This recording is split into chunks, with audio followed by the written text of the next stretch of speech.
Now, you look great now. Thank you. Are you past it? Or anything's better than what you saw, right? Yeah, you look pretty, well, but what people don't know... I don't know what word I want to use, but it was having a terrible effect on you in the film.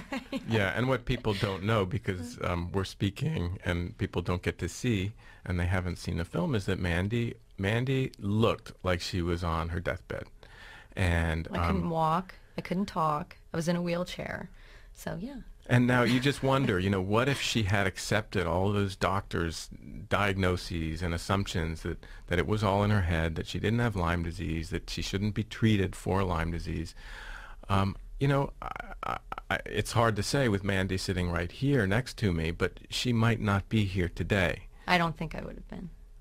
My body had stopped digesting food, and organ systems had started to shut down.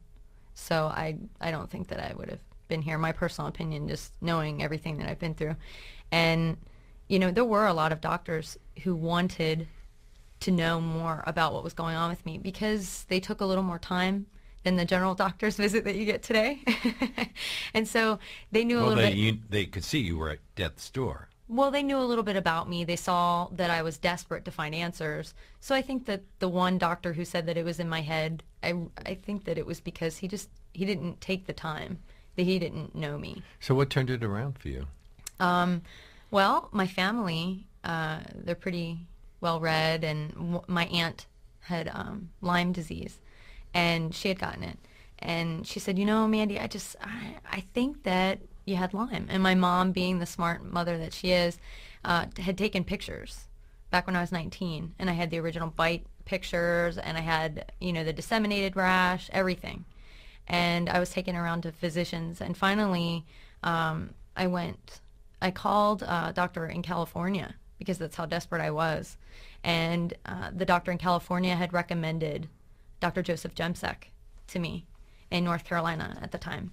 And so we drove from Orlando, Florida to North Carolina, and I was very sick. So it would be like taking, we had to put my wheelchair in. It was a big trip, big undertaking. And my husband had to drive. And we went to go see Dr. Jemsek, and he spent 2 hours with me and for my first visit. My guests are Amanda Hughes, who has had Lyme disease and is one of the people featured in a new film called Under Our Skin, which opens today at the IFC Center on 6th Avenue in the Village. Also with us is Andy Abrahams-Wilson, the maker of that film. This is WNYC, WNYC.org. I'm Leonard Lopate. Dr. Jemsek is one of the doctors who is committed to treating Lyme disease, and he seems to be in some kind of war of words with another doctor, Gary Wormser. So can you tell us a bit about how that worked out? Gary Wormser is somebody who's pretty much convinced that there is no such thing as Lyme disease, or that it's been overstated? Basically, there's two camps, and instead of getting personal, I think it's fair to say there are two camps, and one camp is that, and this is the medical orthodoxy, and that camp is that Lyme disease is easily detected and easily treated, meaning 2 to 4 weeks of antibiotics is enough to take care of it. And if you have any lingering symptoms, it's because it's just the stressors of daily living, or it's some kind of autoimmune disease, or we just don't know. And they send you to specialist after specialist, and they'll put you on painkillers or psychotropic medication.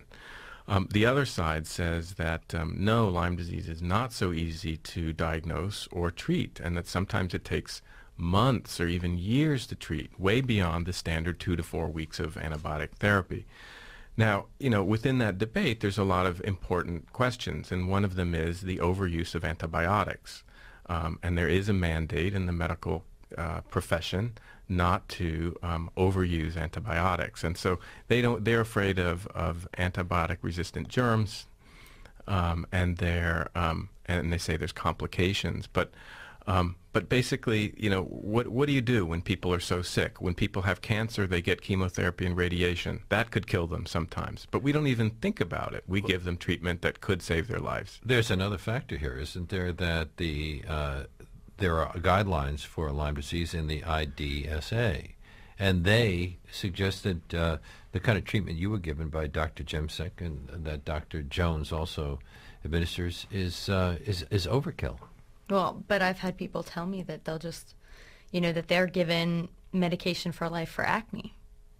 And sometimes it's the same strength as medication that you take for Lyme.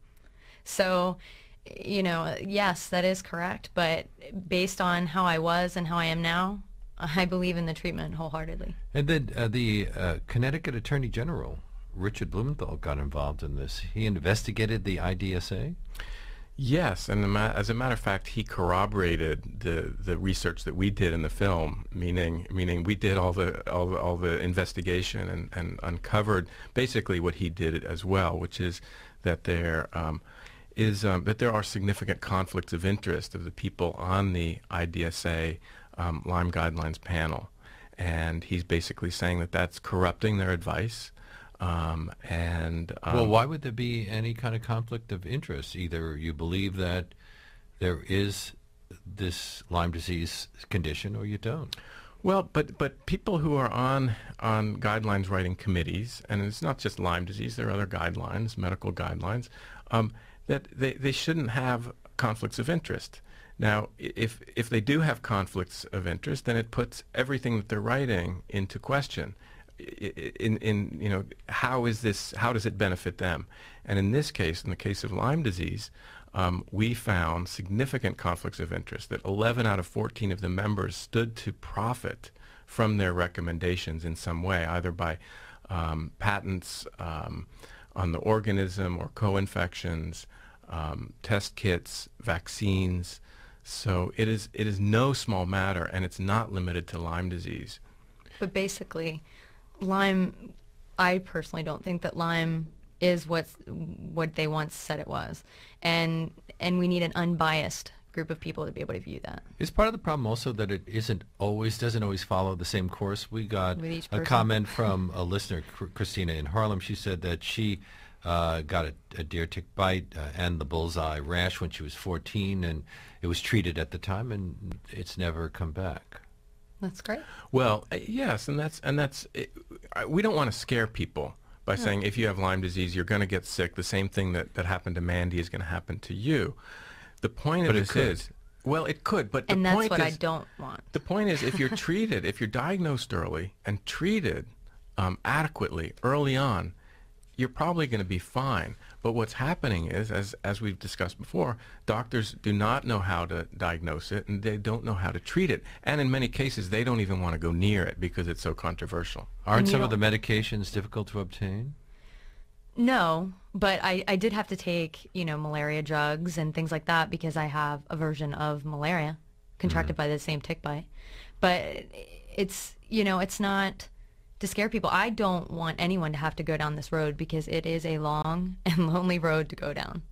It's very painful, and if we can do anything to create awareness, which would stimulate research, that would be a wonderful thing. Have pretty much all the people that you profiled in the film bounced back the way Mandy has? The major characters in the film have done well, but there's also many people that I've come into contact through the years who have not done so well, and there's a couple of people who've died. And what's happened to Doctors Jemsek and Jones? Haven't they been affected by the way they've been dealing with this? Yeah, well, Dr. Jemsek, and that's Mandy's doctor, his license was suspended. It was stayed. In North Carolina. This is in North Carolina. His license, it was stayed, but the damage was done, and Blue Cross revoked their contract and sued him for $100 million, basically forced him out of business, and now he's relocated to South Carolina. He's doing his Lyme practice there. But at the time he was one of the first HIV physicians in the South, in the Southeast, and so he had a lot of HIV/AIDS patients, and at the same, and then along came Lyme disease. So he was treating HIV and Lyme, and he said that his Lyme disease population was much more severely debilitated than AIDS. Thank you both so much for being with us. Andy Abrahams-Wilson and Mandy Hughes. The film Under Our Skin opens today at the IFC Center on 6th Avenue in Greenwich Village, and they will be in attendance throughout the weekend for screenings and answering questions. Thank you again. Thank you.